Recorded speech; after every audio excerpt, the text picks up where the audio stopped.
கட்டுப்பாடு இல்லாம நம்ம வந்து அன்கண்டிஷனலா அந்த லவ் ஃப்ளோ ஆகுதுல்ல, அவங்க மூலியமா தான் நம்மளோட பாஸ்ட் லைஃப்ஸ்லலாம் நாம வந்து லவ்னா என்னன்னே தெரிஞ்சுட்டு இருந்திருப்போமா. ஏதோ ஒரு பிறவியில நாம வந்து fail to acknowledge the love. So அத நம்ம பண்ணதுனால இப்போ எந்த எதிர்பார்ப்பும் இல்லாம அவங்க எப்படி இருக்காங்களோ அப்படியே நம்ம ஏத்துக்கிறோம். இப்போ என்னால எது ஒண்ணு தாங்கிக்க முடியாம இருக்கோ அவங்க கிட்ட, அது வந்து என்னுடைய கடந்த காலத்துல என் மூலியமாவே நிகழ்த்தப்பட்டிருக்கலாம். நம்மளோட பெண்டிங் கர்மாஸ் வந்து எங்கெங்க எப்படி எப்படி இருக்கும் அப்படிங்கறத தெரிஞ்சுக்கலாம். அதுக்கு வந்து ஒரு 16 சினாரியோஸ் குடுத்திருக்காங்க. நிலுவையில் உள்ள கர்மா அப்படிங்கறது வந்து பார்க்கும்போது, எல்லாருக்குமே நம்மளோட வாழ்க்கை வந்து இந்த கர்ம சுழற்சியில தான் வந்து உழண்டுட்டு இருக்கு. லைஃப் ரிவால்வ்ஸ் அரவுண்ட் கர்மா இல்லையா? சோ அதுல வந்து கர்மானால நம்மளுக்கு வர எக்ஸ்பீரியன்சஸ் மட்டும் கிடையாது. அத அனுபவிக்கிறது மட்டும் கிடையாது. அந்த அனுபவங்கள்ல இருந்து நம்மளுக்கு கிடைக்கிற பாடத்த நம்ம சரியா புரிந்துணர்ந்து, நம்மளுக்குள்ள அந்த ஒரு மனப்பான்மை, அந்த அடிப்படை மனப்பான்மை, அந்த டெண்டன்சி எதன் உந்துதல்ல நாம அந்த மாரிலாம் இருந்தோமோ, செஞ்சோமோ, அந்த அடிப்படையான அந்த ஒரு மனப்பான்மை மாறுனா மட்டும் தான், நம்ம அதுலேருந்து வந்து வெளியில வர முடியும். சோ அந்த மனப்பான்மை நம்ம கண்டறிதல் வந்து ரொம்ப ரொம்ப அவசியம் இந்த இடத்துல. அத எப்படி நம்ம கண்டறிய முடியும் அப்டின்னா, நம்ம வாழ்க்கைய நம்ம வந்து அதாவது ஒரு இம்பார்ஷியலா நம்ம வந்து அப்சர்வ் பண்ணிட்டே இருக்கணும். அது என்ன இம்பார்ஷியல் அப்சர்வேஷன் அப்டின்னா, ஒரு பாரபட்சம் இல்லாம நம்மள நம்ம வாழ்க்கைய பார்க்கறது. எப்ப வந்து பாரபட்சம் இல்லாம பார்க்க முடியும்? நம்ம வந்து அந்த அகம்பாவ ஸ்திதியில இருந்து வெளியில வந்தா மட்டும் தான். ஈகோ ஸ்டேட்ல இருந்து நம்ம வந்து வெளியில வந்தா மட்டும் தான் பார்க்க முடியும். ஆனா அந்த ஈகோ ஸ்டேட்ல இருந்து வெளியில வர்றது சாத்தியமா? இப்போ நம்ம பேசும்போது நம்மளுக்கு ஈகோ வந்து இருக்கதான் செய்யும். ஈகோவ வந்து நம்ம எராடிகேட் பண்ண முடியாது. எஜுகேட் பண்ண தான் முடியும். அப்ப எப்படி பார்க்கறது? ஈகோல தான் இருக்கும். ஆனா ஈகோல இருந்துகிட்டே நம்மளோட ஸ்திதிய வந்து பாரபட்சம் இல்லாம நம்ம எப்படி பார்க்க முடியும்? நம்ம மனப்பான்மைய அப்படின்னா முடியாது. அப்போ நம்மளுடைய நிலை உயரும்போது, அந்த விழிப்புணர்வு நம்மளுக்கு வந்து, நம்ம வந்து அந்த ஈகோ நிலையிலேருந்து சற்று விலகும்போது, அந்த விழிப்புணர்வின் காரணமாக, நம்ம வந்து அந்த மாதிரி ஒரு அன்பயாஸ்ட் ஒரு வியூ வந்து நம்மளுக்கு கிடைக்கும். நம்மள பத்தி. சோ அப்படி நாம பார்க்க போய் தான் நம்மளோட டெண்டன்சிஸ்லாம் என்னன்னு சொல்லிட்டு நாம கண்டறிஞ்சு, அதுல வந்து நம்ம எந்த மாதிரி டிரான்ஸ்ஃபர்மேஷன் வரணும்ங்கிறத வந்து லைஃப் நம்மளுக்கு எந்த மாதிரி ஆப்பர்ச்சுனிட்டீஸ் குடுக்குதுங்கிறத கரெக்ட்டா நம்ம வந்து கேட்ச் ஹோல்ட் பண்ணி, அதுல நம்ம வொர்க் பண்ணி புரிஞ்சுகிட்டு, நம்மளுக்குள்ள நம்ம மாறுனா மட்டும் தான், இந்த பெண்டிங் கர்மாஸ்ல இருந்தெல்லாம் வெளியில வர முடியும். சோ அதுல வந்து ஃபர்ஸ்ட் இந்த பெண்டிங் கர்மாஸ கண்டறியறதுக்கு ஒரு 4 பாயிண்ட் இருக்கு. அது என்னன்னா ஃபர்ஸ்ட் வந்து நம்ம டெண்டன்சி என்னன்னு சொல்லிட்டு நம்ம கண்டுபிடிக்கணும். நம்ம அட்டென்ஷன் டு அவர் டெண்டன்சிஸ். நாம ஃபர்ஸ்ட் அத கண்டுபிடிச்சா மட்டும் தான் அடுத்த ஸ்டெப் என்ன பண்றதுன்னு யோசிக்க முடியும். அதுக்கப்புறம் எந்தெந்த சிச்சுவேஷன்லாம் நம்ம ட்ரிகர் பண்ணுதுங்கிறத வந்து நம்ம வந்து ஒரு ஆய்வு கண்ணோட்டத்துல நம்ம பார்க்கணும். இப்போ இதுக்குதான் வந்து இந்த ஜேர்னலிங்லாம் பண்ண சொல்றாங்க இல்லையா? இந்த ஜேர்னலிங் பண்ணும்போது இது நம்மள கரெக்ட்டா கண்டுபிடிச்சிடலாம். எல்லா சூழ்நிலையிலும் நான் ஒரே மாதிரி நடந்துக்கிறேனா? இல்ல ஒரு குறிப்பிட்ட சூழ்நிலை வந்து ஒரு சீரிஸ் ஆஃப் சூழ்நிலைகள் வந்து இந்த இந்த விஷயத்துல மட்டும், இல்ல ஒரு நபர மட்டும் வச்சு குறிப்பிட்டு, இல்ல ஒரு காலகட்டத்துல மட்டும், அந்த மாதிரி எந்த சூழ்நிலைகள் வந்து என்ன வந்து ட்ரிகர் பண்ணுது? எனக்குள்ள இருக்கிற ஒரு அன்ஹீல்டு பார்ட்ட ட்ரிகர் பண்றது எந்த சூழ்நிலைங்கிறத கரெக்ட்டா ஃபர்ஸ்ட் நான் அனலைஸ் பண்ணணும். அதுக்கப்புறம் அந்த நேச்சர் ஆஃப் சிச்சுவேஷன் என்ன? அந்த சிச்சுவேஷன் எத பேஸ் பண்ணி? அது முன்னாடி பாயிண்ட்ல சொன்ன மாதிரி ஒரு சந்தர்ப்பத்தினாலயா? இல்ல ஒரு நபர நோக்கியா? இல்ல அதாவது ஒரு சப்ஜெக்டிவா, ஆப்ஜெக்டிவா? சோ அத வந்து நம்ம கரெக்ட்டா வந்து பார்க்கணும். இதெல்லாம் வந்து நம்ம ஐடென்டிஃபை பண்ணும்போது, நம்மளோட அந்த டிஃபிகல்டீஸ் அந்த areas of difficulties in life எந்தெந்த ஏரியாஸ்லலாம் நம்மளுக்கு வந்து டிஃபிகல்டி இருக்குங்கிறத நம்மளுக்கு வந்து கிளியரா தெரியும். சோ இதுதான் வந்து ஃபர்ஸ்ட் 4 ஸ்டெப் நம்மளோட பெண்டிங் கர்மாஸ வந்து நம்ம கண்டுபிடிக்கிறதுக்கு. சோ இதன் அடிப்படையில இப்ப நம்ம வந்து ஒரு 17 சினாரியோஸ் வந்து குடுத்திருக்காங்க. அகைன் இது சினாரியோஸ்ங்கிறது வந்து புதுசா இருக்க போறது கிடையாது. இதுவரைக்கும் பார்த்ததனுடைய அங்கங்க நம்ம பார்த்ததனுடைய ஒரு ஒரு சிறு தொகுப்பா மட்டும் தான் இருக்கும்.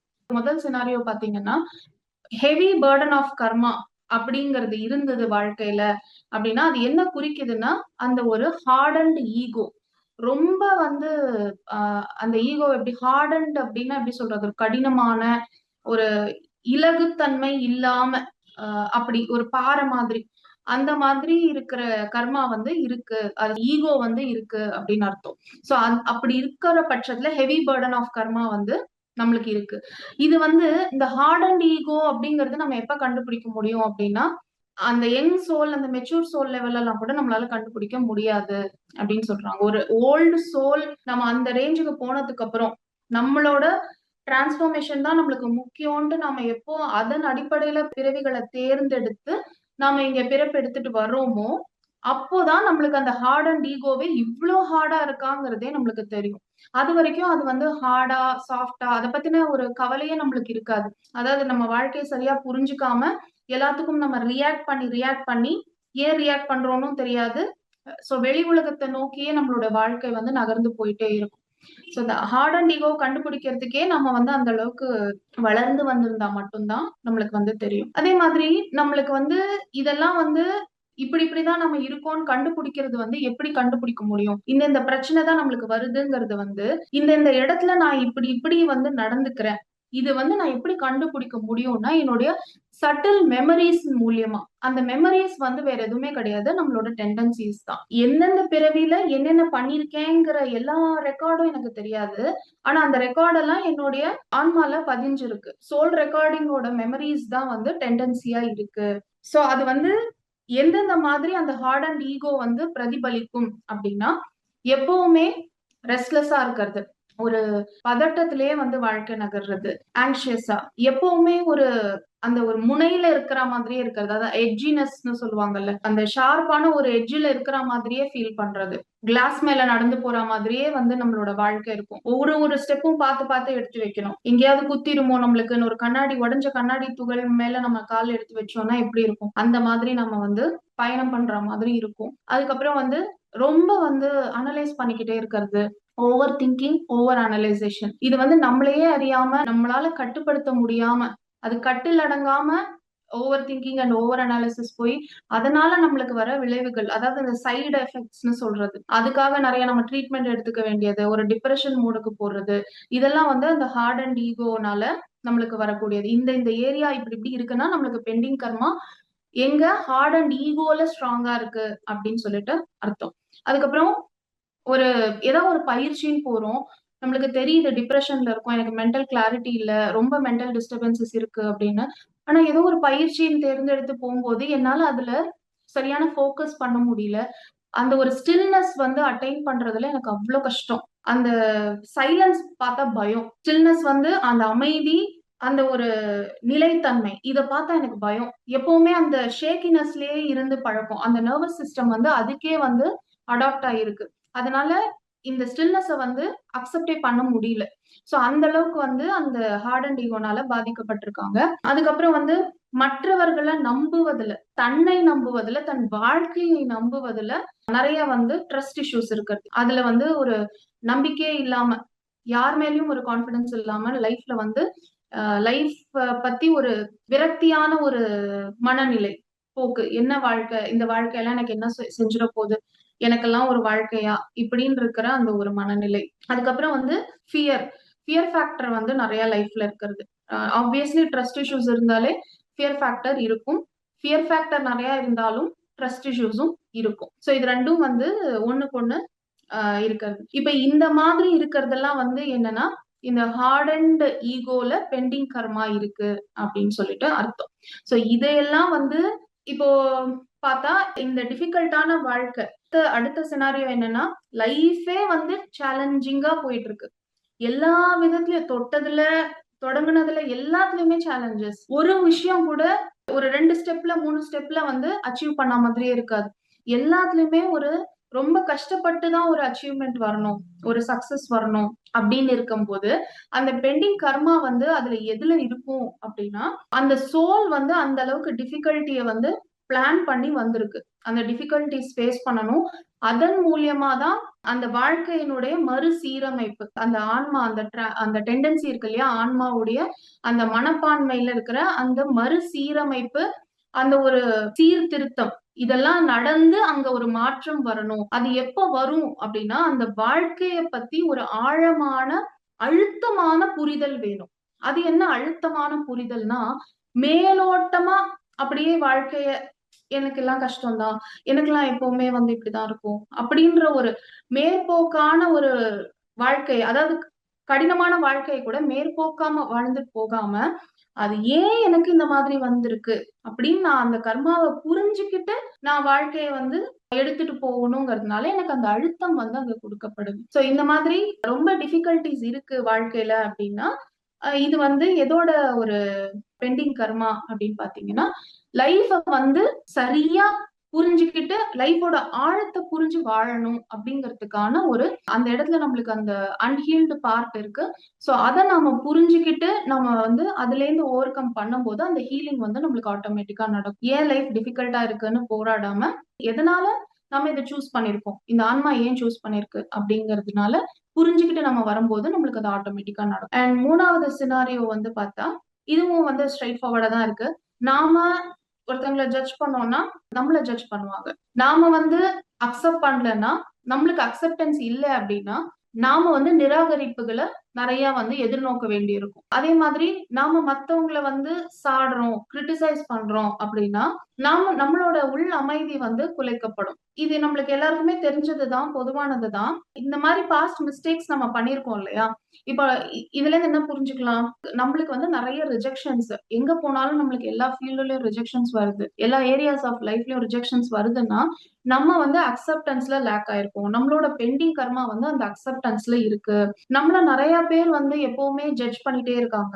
இல்ல நம்ம வந்து நம்மள ஜட்ஜ் பண்ணிடுவாங்களோங்கிற ஒரு ஃபியர்ல இருக்கோம் அப்டின்னா, நாம நெறைய வந்து ஜட்ஜ் பண்ணியிருக்கோம் மத்தவங்கள. இன்னமும் பண்ணிட்டு இருக்கோம். அப்டிங்கிற ஒரு இடத்துல நம்மளோட பெண்டிங் கர்மா இருக்கு. சோ இந்த பாஸ்ட் மிஸ்டேக்ஸ வந்து சரியா புரிஞ்சுகிட்டு, ஏதோ ஒரு பாஸ்ட் இன்டராக்ஷன் சரியில்லாததுனால, இப்போ வந்து அது சரி பண்ணிக்கிறதுக்கு ஒரு வாய்ப்பு கிடைச்சிருக்கு.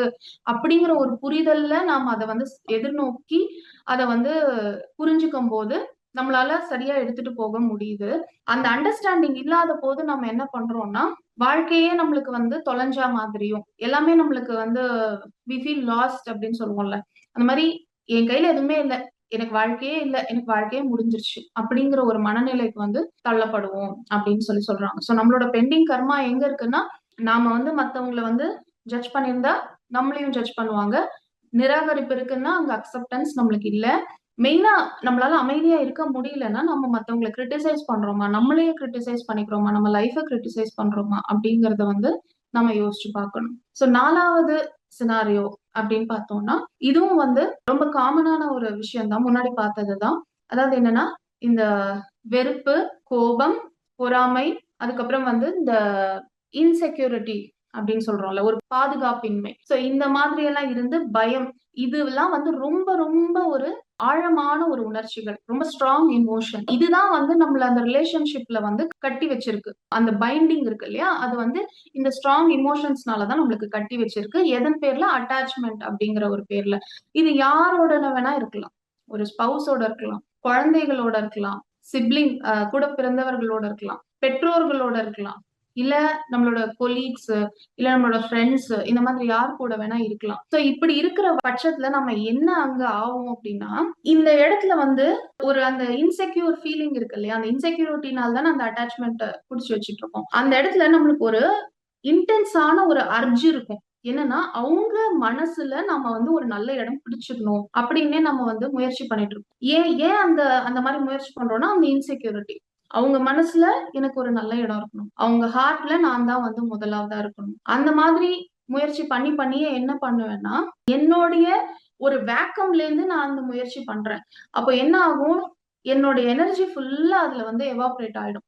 நான் வந்து ஒரு மாதிரி எக்ஸாஷன் மோடுக்கு போயிடுவேன். எக்ஸாஸ்ட் ஆயிடுவேன். சோ எக்ஸாஸ்ட் ஆயி அந்த இன்கன்வீனியன்ஸ் வந்து என்ன பண்ணும்?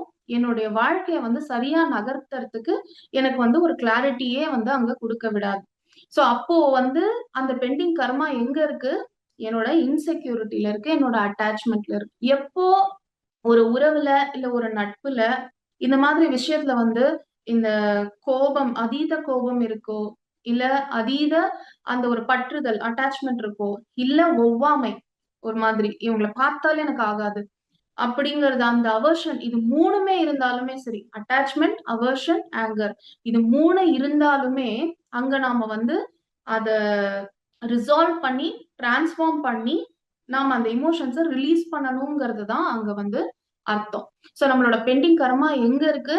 நம்மளோட அந்த பிரதானமான உணர்ச்சிகளான இன்செக்யூரிட்டி, அட்டாச்மென்ட், ஃபியர் இதன் அடிப்படையில் தான் மத்ததெல்லாம் வருது. கோபம், வெறுப்பு, அவர்ஷன் இதெல்லாமே. சோ இத வந்து நம்ம டிரான்ஸ்ஃபார்ம் பண்ணிக்கணும் அப்படிங்கிறது தான் நம்மளோட பெண்டிங் கர்மா வந்து இதுல தான் இருக்கு அப்படின்னு நம்ம புரிஞ்சுக்கணும்.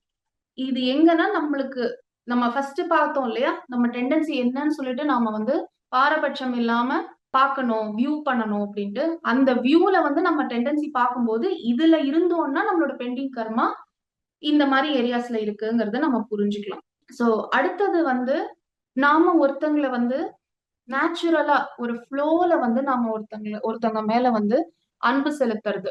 அதே மாதிரி ஒருத்தங்களுக்கு எவ்ளோ முயற்சி பண்ணாலும் நம்மளால அவங்க மேல அன்பு செலுத்தவே முடியாது. அவங்க மேல அந்த ஒரு நேசம், பாசம், விருப்பம், காதலிக்கிறது எதுவுமே முடியாது. இது வந்து ரொம்ப நெருக்கமான உறவுகள்ல வந்து இருக்கும். எவ்ளோ முயற்சி பண்ணாலும் நம்மளால அவங்கள விரும்ப முடியாது.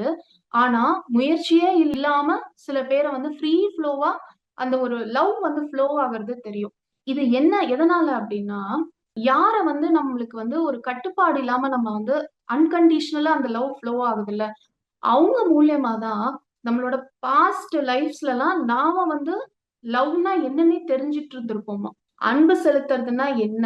எப்படி வந்து நம்ம இன்னொருத்தங்கள வந்து நம்ம நேசிக்கிறது? நம்மள எப்படி நேசிக்கிறது? அந்த லவ்னா என்னன்னு தெரிஞ்சுக்கிட்டதே அவங்க மூலியமா தான் நம்ம தெரிஞ்சுட்டு இருந்திருப்போம். அதனால இப்ப அவங்கள பார்க்கும்போது எந்த விதமான ஒரு ஹோல்டும் தேவையில்ல. அப்படியே அந்த ஒரு எக்ஸ்டாடிக் ஸ்டேட்ல வந்து அந்த லவ் வந்து அப்படியே ஃப்ளோ ஆகும் அப்படின்னு சொல்லி சொல்றாங்க. இதே அதர் சினாரியோல யாரையெல்லாம் நம்மளால வந்து எவ்வளவு முயற்சி பண்ணியும் விரும்ப முடியல அப்படிங்கிற பட்சத்துல என்ன ஆயிருக்கும்னா, இதுக்கு முன்னாடி பிறவிகள்ல அவங்க நம்ம மேல காமிச்ச அந்த ஒரு லவ், அத வந்து நாம வந்து அ துச்சமா பார்த்திருக்கலாம். நிராகரிச்சிருக்கலாம். இல்ல அத வந்து சரியா நாம வந்து பயன்படுத்திக்காம இருந்திருக்கலாம். நம்மளுக்கு அந்த அன்போ, விருப்பமோ தேவையில்லாம இருந்திருக்கலாம். ஆனா அதுக்காக அந்த அன்ப வந்து அவமதிக்கணும், அத துச்சப்படுத்தணும் அப்படிங்கிற அவசியம் இல்ல இல்லையா? இல்ல அத நம்ம வந்து அட்வான்டேஜா எடுத்து நம்மளுக்கு சாதகமா நம்ம பயன்படுத்தியிருக்கலாம். இப்படியெல்லாம் நாம செய்திருக்கிற பட்சத்துல, இந்த பிறவில அது என்ன ஆயிருக்கும் அப்டின்னா, நாம எவ்ளோ முயற்சி பண்ணாலும் அவங்கள நம்மளால விரும்பவே முடியாது. இது எனக்கு ரொம்ப கான்ட்ரடிக்டடா இருக்கு. ஏன்னா, நாம எவ்ளோ முயற்சி பண்ணாலும் அவங்க நம்மள விரும்ப மாட்டேங்கிறாங்க. அப்படிங்கிறது தான் நான் எதிர்பார்த்தேன். ஆனா, நம்ம எவ்ளோ முயற்சி பண்ணாலும் நம்மளால அவங்கள விரும்ப முடியாது. ஆனா, கட்டாயமா நம்ம அவங்க கூட இருந்தே ஆக வேண்டிய சூழ்நிலையா இருக்கும். அவங்கள தவிர்க்கவே முடியாது நம்ம வாழ்க்கையில. நம்மளால அவங்கள விரும்பி ஏத்துக்கவும் முடியாது. இந்த மாரி ஒரு சூழ்நிலை வந்து அமையும். காம்பினேஷன்ல அப்படின்னு சொல்லி சொல்றாங்க. சோ இங்க நம்ம என்ன புரிஞ்சுக்கணும்னா, அது ஏன் நம்மளுக்கு வந்திருக்கு? ஏதோ ஒரு பிறவியில நாம வந்து fail to acknowledge the love. So அத நம்ம பண்ணதுனால, இப்போ எந்த எதிர்பார்ப்பும் இல்லாம அவங்க எப்படி இருக்காங்களோ அப்படியே நம்ம ஏத்துக்கிறோம். நாம நம்மளையும் ஃபோர்ஸ் பண்ணிக்க வேண்டாம். அவங்களும் நம்மளுக்கு ஏத்த மாரி மாறணும்னு நினைக்கவும் வேண்டாம். அவங்க எப்படி இருக்காங்களோ அப்படியே நம்ம ஏத்துக்கும்போது, வாழ்க்கை வந்து ஒரு அந்த தண்டவாளம் மாதிரி அப்படியே போயிட்டு இருக்கும். ஒண்ணுத்துக்கு ஒண்ணு ஒட்டலைன்னா கூட தண்டவாளம் மாரி போயிட்டே இருக்கும்.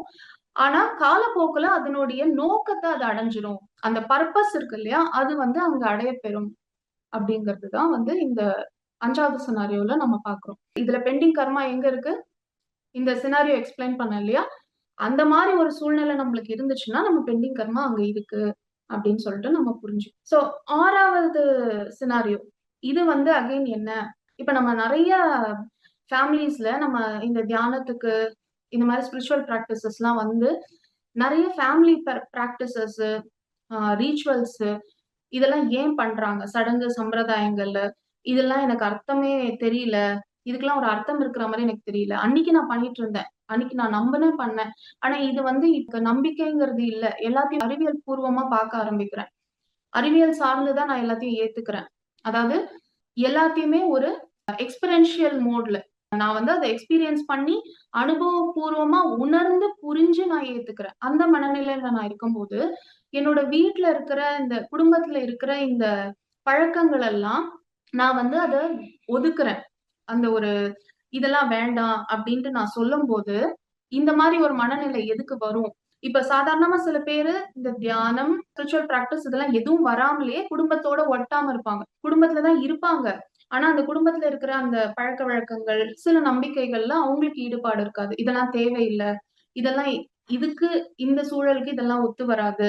இதெல்லாம் பண்ணணும்னு அவசியம் இல்ல அப்படிங்கிறத அவங்க எடுத்து சொல்லுவாங்க. ஆனா கேட்க மாட்டாங்க. இந்த மாரி இடத்துல அந்த பெண்டிங் கர்மா எங்க இருக்குன்னா, இது வந்து அந்த ஜெனரேஷனா பாஸ் ஆகுது இல்லையா? அந்த காரணமே இல்லாம நம்ம வந்து செஞ்சுட்டு வர அந்த மூட நம்பிக்கைகள். சோ அது வந்து நம்மளோட அந்த ஜெனரேஷனல் செயின் வந்து அங்க கட் ஆகணுங்கிறதுல அந்த பெண்டிங் கர்மா வந்து இருக்கு நம்மளுக்கு. சோ நாம வந்து அத சுமந்துட்டு தான் வந்திருக்கோம். அதனால நம்ம வந்து எவ்ளோ எதிர்ப்பு வந்தாலும் நம்ம ஸ்ட்ராங்கா இருப்போம் அங்க. சில நேரத்துல நம்ம சக்சஸ் ஆகலாம்.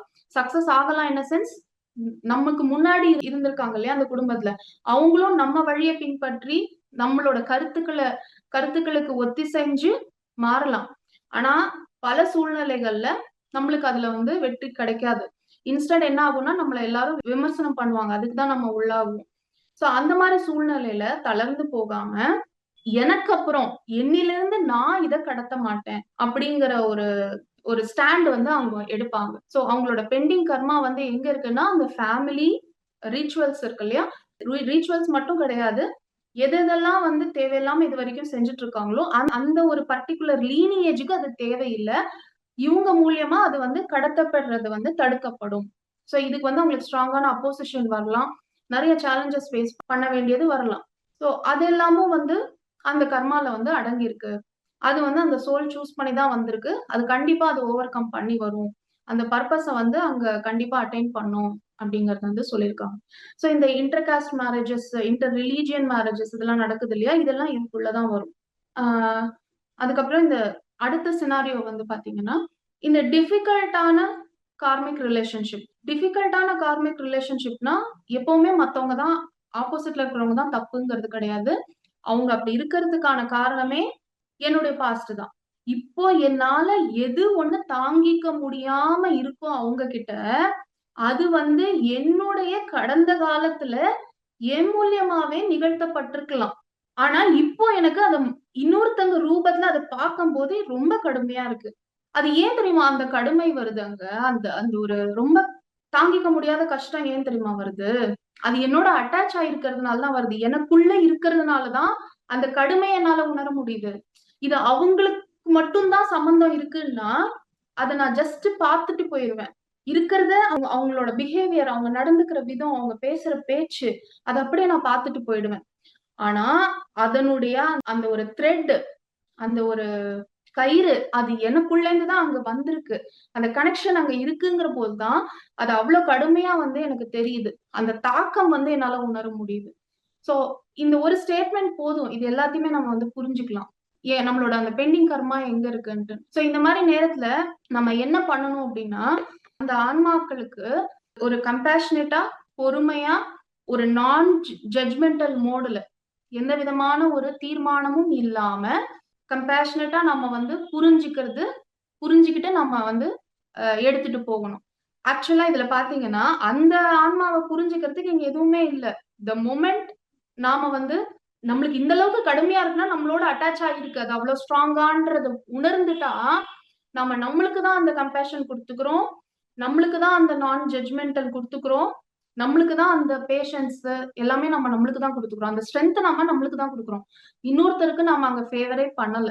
சோ இது வந்து இந்த இடத்துல வந்து இந்த கர்மா சினாரியோல நம்ம நல்லா புரிஞ்சுக்கலாம்.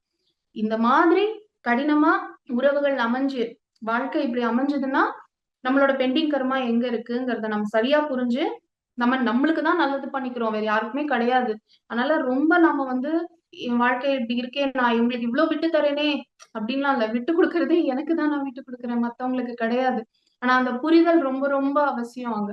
அந்த புரிதல் இல்லாம விட்டு குடுக்கும்போது அது ரொம்ப பெயின்ஃபுல்லா இருக்கும். என்னோட கட்டு அவிழ்க்கப்படணும். அதுதான் எனக்கு முக்கியம். நான் விட்டு குடுக்கறது, அந்த கட்டு வந்து லூஸ் ஆகறதுக்கு தான். லூஸ் ஆகி அத அவிழ்க்கணும். அவிழ்ந்துரணும். அதுக்கு தான் நான் விட்டு குடுக்குறேன். இன்னொருத்தவங்களுக்காக நான் விட்டு குடுக்கல. ஓகே. சோ நெக்ஸ்ட் சினாரியோல வந்து பாத்தீங்கன்னா, இது காமனா எல்லாருமே ஃபேஸ் பண்ணியிருப்போம். நெறைய ஹெவி லோட் ஆஃப் ரெஸ்பான்சிபிலிட்டீஸ். அது வந்து நம்மளோட டைம், எஃபோர்ட், சர்விஸ், மனி எல்லாத்தையும் நம்ம கிட்டேருந்து டிமாண்ட் பண்ணுது. சில சில சமயத்துல நம்மளோட சஜஷன்ஸ், அட்வைஸ் அதே மாதிரி மத்தவங்கள வந்து பாத்துக்கிறது. மத்தவங்கள டேக் கேர் பண்ணிக்கணுன்ற அந்த நரிஷ்மெண்ட் ஆஃப் அதர்ஸ் இதெல்லாமும் நம்ம கிட்ட ஹையா டிமாண்ட் பண்ணி லைஃப் வந்து ஹெவிலி லோடட் வித் ரெஸ்பான்சிபிலிட்டிஸா இருக்கு. சோ இந்த மாதிரி இருக்கிற சிச்சுவேஷன்ல நம்மளோட பெண்டிங் கர்மா என்னவா இருக்கும்னா, பாஸ்ட் லைஃப்ஸ்ல வந்து நாம வந்து ரொம்ப செல்ஃபிஷா இருந்து மத்தவங்களோட அந்த கேர் இருக்குல்ல நம்ம மேல, அதையெல்லாம் நம்ம வந்து ரொம்ப வந்து துச்சமா விட்டுருப்போம். நீ என்ன எனக்கு கேர் பண்றது? மத்தவங்களோட கேர வந்து நம்ம பெருசா எடுத்துக்கிறது இல்ல. அதுக்கு ஒரு கிரேட்ஃபுல்னஸ் இல்லாம, என்னென்னலாம் அட்வான்டேஜ் எடுத்துக்க முடியுமோ, அந்த மாரி அட்வான்டேஜ் எடுத்துக்கிட்டு, நான் நான் மட்டும் தான் முக்கியம்னு செல்ஃப் சென்டர்டா ரொம்ப செல்ஃபிஷ்னஸா இருந்திருக்கிறது. சோ இதெல்லாம் வந்து நம்ம இப்படி இருந்து மத்தவங்களுடைய அக்கறையையும், அன்பையும் நம்ம உதாசீனப்படுத்தின பட்சத்துல, நம்மளுக்கு இப்போ பிரசன்ட்ல என்னென்ன டிமாண்ட் பண்ணுதுன்னா, எதெல்லாம் நம்ம உதாசீனப்படுத்துனோமோ, அதெல்லாம் அள்ளி அள்ளி நம்ம குடுத்துக்கிட்டே இருக்கணும் அவங்களுக்கு. அவங்க அது வந்து அங்கீகரிக்கிறாங்களோ இல்லையோ, ஆனா நம்மளோட அந்த கடமையாவே அது நம்மளுக்கு அமைஞ்சிருக்கும். சோ அப்படி இருக்கும்போது, நம்மளோட பெண்டிங் கர்மா எங்க இருக்குன்னு நம்ம தெரிஞ்சுக்கிட்டு, அதுல நம்ம ஃபோக்கஸ் பண்ணணும். இப்ப இந்த மாரிலாம் இருந்தா பண்ணிக்கிட்டே தான் இருக்கணுமா? அதுக்கு அப்ப தீர்க்கறதுக்கு வழியே இல்லையா? அப்படின்னா, உணர்ந்து, புரிஞ்சு, நம்மளுக்குள்ள அத ஏத்துக்கிட்டு, முழு மனசோட எந்த ஒரு கம்ப்ளைண்ட்டும் இல்லாம, எந்த அளவுக்கு இப்போ இருக்கிற சூழல்ல என்னால டெலிவர் பண்ண முடியுதோ, அந்த அளவுக்கு நான் பண்ற பட்சத்துல, காலப்போக்குல அது தளர்ந்துகிட்டே வரும். அந்த அளவுக்கு ஸ்டிஃப்பா இருக்காது. ஒரு காலகட்டத்துல அது முடிஞ்சிரும். ஆனா நம்மளோட புரிதல்ல தான் எல்லாமே இருக்கு. அத நம்ம வந்து மறந்துறக்கூடாது. இது எல்லாமே நம்மளுடைய ஆன்ம வளர்ச்சிக்கு தான். இத பண்ணா தான் நம்ம அடுத்த நிலைக்கு போக முடியும். சோ இவ்ளோ கர்மா இருக்கு, கர்மா இருக்குன்னு நம்ம வந்து என்னோட தலையெழுத்து, தலைவிதின்னு தலையில அடிச்சுக்கிட்டு உட்கார்ந்தா ஒண்ணுமே நடக்க போறதில்ல. அடுத்து மூவ் ஆகணும்னா அந்த கர்மாவ ஒழுங்கா வாழணும். வாழ்ந்தா மட்டும் தான் அதுல புரிஞ்சுகிட்டு நம்ம முன்னேறவே முடியும். அடுத்த ஸ்டெப்புக்கு நம்ம மேல ஏறி போகவே முடியும். சோ பெண்டிங் கர்மாவ புரிஞ்சுக்கிறதுல நம்மளுக்கு இவ்ளோ இம்பார்ட்டன்ஸ் இருக்குங்கிறது நம்ம தெரிஞ்சுக்கணும். சோ அடுத்தது வந்து அடுத்த சினாரியோ பார்த்தீங்கன்னா, பவுண்டரீஸ் அண்ட் ரெஸ்ட்ரிக்ஷன்ஸ்.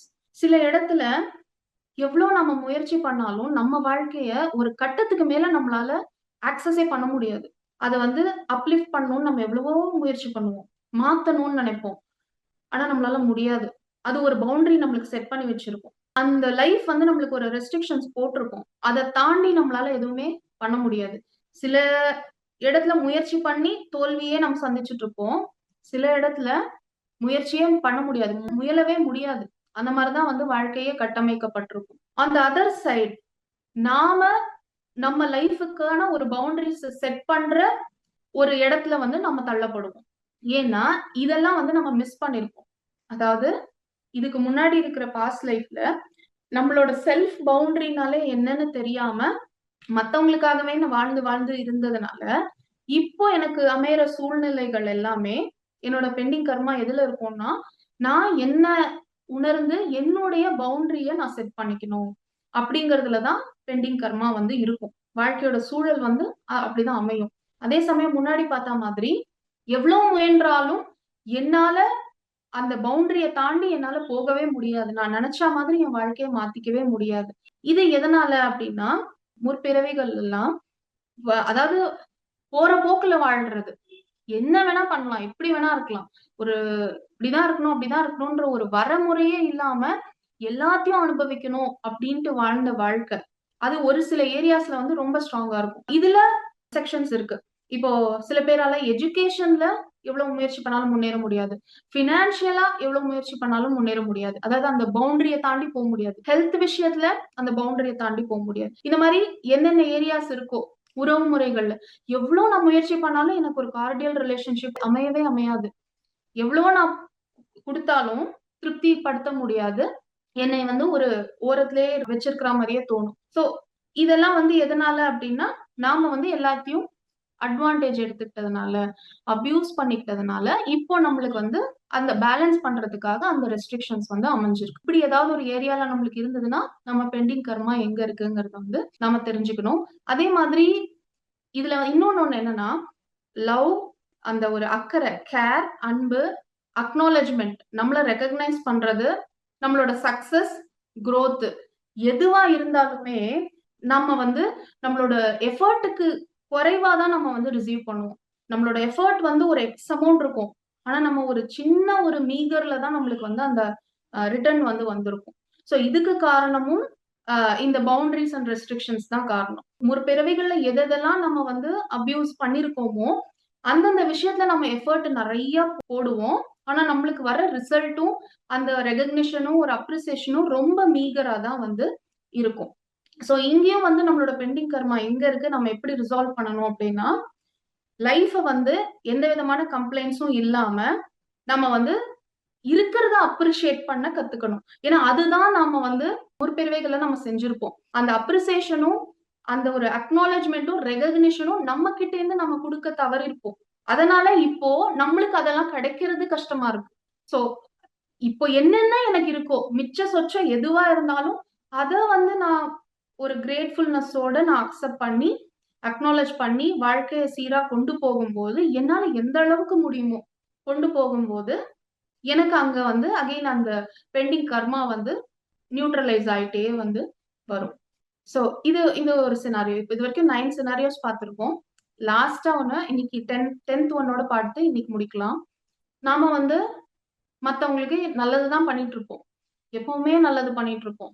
ஆனா, அந்த மத்தவங்க வந்து நம்மளுக்கு ஒரு தேங்க்ஃபுல்லா இருக்க மாட்டாங்க. தேவையான நேரத்துல அவங்களோட உதவி நம்மளுக்கு கிடைக்காது. ஆனா, நம்ம கிட்டேருந்து அவங்க என்னென்னலாம் யூஸ் பண்ணிக்கணுமோ, அதெல்லாம் நம்மள யூஸ் பண்ணிப்பாங்க. நாமளும் விழுந்து விழுந்து அவங்களுக்கு செய்வோம்.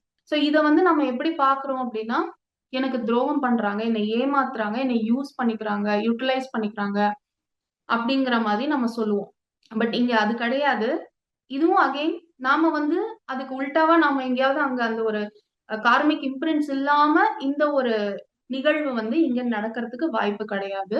சோ அப்படி ஆகுற பட்சத்துல அவங்க வந்து நம்மளுக்கு துரோகம் பண்றாங்க, ஏமாத்துறாங்க அப்படின்லாம் நம்ம நினைக்காம, அவங்க நம்மளுக்குள்ள அந்த ஒரு பணிவு, ஒரு கிராட்டிட்யூடு இதெல்லாம் கல்டிவேட் பண்றதுக்கு, அதாவது எந்த விதமான எக்ஸ்பெக்டேஷன்ஸும் இல்லாம அ பரோபகாரம் பண்றதுக்கு, நம்ம மனப்பான்மைய மாத்துறதுக்கு, அந்த அந்த கல்டிவேஷன் வந்து உங்க மூலியமா கிடைக்குது.